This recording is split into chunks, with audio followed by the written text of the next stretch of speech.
தமிழரின் மரபில் உறக்கு முறையில் உருவாக்கப்படும் அம்மன் TRY-TFT கல்வி ஓர் உறுதியின் அடையாளம். மகளின் நினைவாக 7 கோடி ரூபாய் மதிப்புள்ள சொத்தை அரசு பள்ளிக்கு தானமாக கொடுத்த மூதாட்டி பூரணத்தம்மாள் மேலும் 91 சென்ட் நிலத்தை அந்த பள்ளிக்கு கூடுதலாக வழங்கி அனைவரையும் வியக்க வைத்துள்ளார். மதுரை கேபுதூர் அருகே வாழும் பூரணத்தம்மாள் கொடிக்குளம் கிராமத்தில் உள்ள ஊராட்சி ஒன்றிய நடுநிலைப் பள்ளியை அரசு உயர்நிலைப் பள்ளியாக தரம் உயர்த்துவதற்காக தனது சொத்தை தானமாக வழங்கினார்.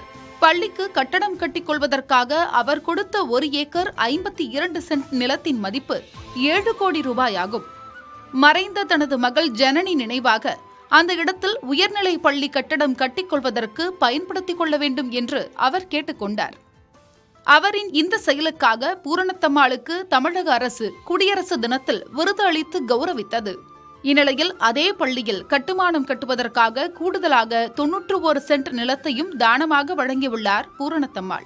கட்டடம் கட்டும்போது அதற்கு ஜனனியின் நினைவு வளாகம் என்று பெயர் சூட்ட வேண்டும் என்று பூரணத்தம்மாள் கோரிக்கை விடுத்துள்ளார். சொத்தை மகளின் நினைவாக அரசுக்கு தான பத்திரப்பதிவு செய்து கொடுத்ததை முறையாக முதன்மை கல்வி அலுவலர் கார்த்திகா முன்னிலையில் பூரணம் மற்றும் அவர்களின் உறவினர்கள் ஒப்படைத்தனர். மகளின் நினைவாக 10 கோடி ரூபாய் மதிப்புள்ள சொத்தை பள்ளி கட்டடம் கட்டிக்கொள்ளுமாறு தானம் கொடுத்த தாயின் செயல் நெகிழ்ச்சியை ஏற்படுத்தியுள்ளது. நம் வீர தமிழரின் மரபில் உறக்கு முறையில் உருவாக்கப்படும் அம்மன் TRY-TFT கல்வி ஓர் உறுதியின் அடையாளம்.